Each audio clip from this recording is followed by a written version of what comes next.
Sur ce marché ardéchois, le mercure affiche déjà 30 degrés en milieu de matinée. Difficile à supporter, cet artisan a lui aussi l'impression de rôtir. Là, il fait combien là? Là, on est à ce niveau-là à peu près 64 degrés, on va dire, à peu près. Hein.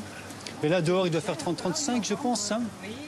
C'est assez dur, mais bon, on a des ventilateurs, on prend beaucoup de boissons. Et puis on bouge tout le temps. Ça fait que, bon, bah, c'est dur, mais des fois, les clients arrivent sur un écran de chaleur, c'est plus dur pour eux. Ils sont à 30 degrés et ils arrivent tout de suite à 50 degrés, on va dire. Hein. Des clients venus tôt exprès, pas question de traîner par cette chaleur et de laisser les fruits et légumes s'abîmer. Qu'est-ce qu'ils vous ont dit les producteurs justement sur les fruits et légumes par rapport à la chaleur? De bien les mettre au frais en arrivant et surtout de les sortir de leurs emballages. Voilà, pour pas qu'ils pourrissent, qu'ils mûrissent à l'intérieur. Le coup de chaud, c'est l'ennemi numéro 1 des produits frais ou gras, comme sur ce stand de produits locaux. La température idéale, c'est entre 14 et 18 degrés.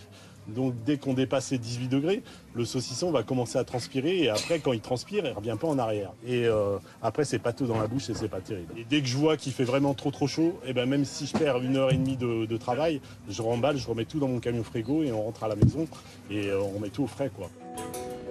Ce vendredi, la France métropolitaine suffoque. Jamais une vague de chaleur ne s'est abattue aussitôt sur le territoire. Pour éviter les températures trop élevées, ces couvreurs ont attaqué le travail dès 6 h du matin.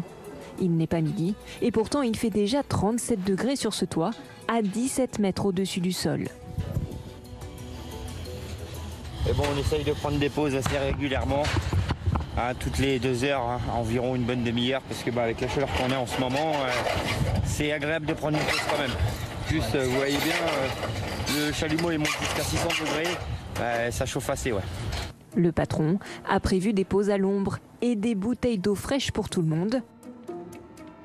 Quand le thermomètre s'affole, il est recommandé de boire au minimum 1,5 litre d'eau par jour. Votre place, les enfants.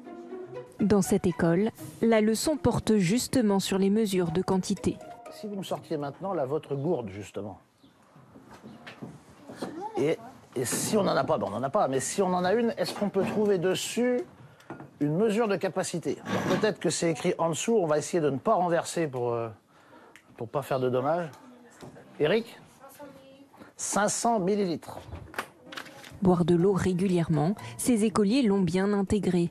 Mais ce vendredi, les rangs sont clairsemés. Oui, Jeanne. Comme dans tous les départements placés en vigilance canicule rouge, l'école n'était pas obligatoire. Seuls 13 élèves sur 25 sont présents. Et pour eux, toutes les dispositions ont été prises. On essaie de ventiler, entre guillemets, même si on fait surtout rentrer de l'air chaud aujourd'hui. Mais l'essentiel, c'est de favoriser un petit peu un courant d'air frais quand même pour les enfants. Moi, j'ai installé des ventilateurs. Les enfants viennent régulièrement se rafraîchir auprès. La fraîcheur, cet agriculteur a fait une croix dessus.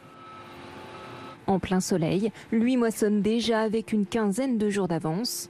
Mais au-delà de ces cultures, ce qui l'inquiète, c'est le risque d'incendie à cause de la sécheresse.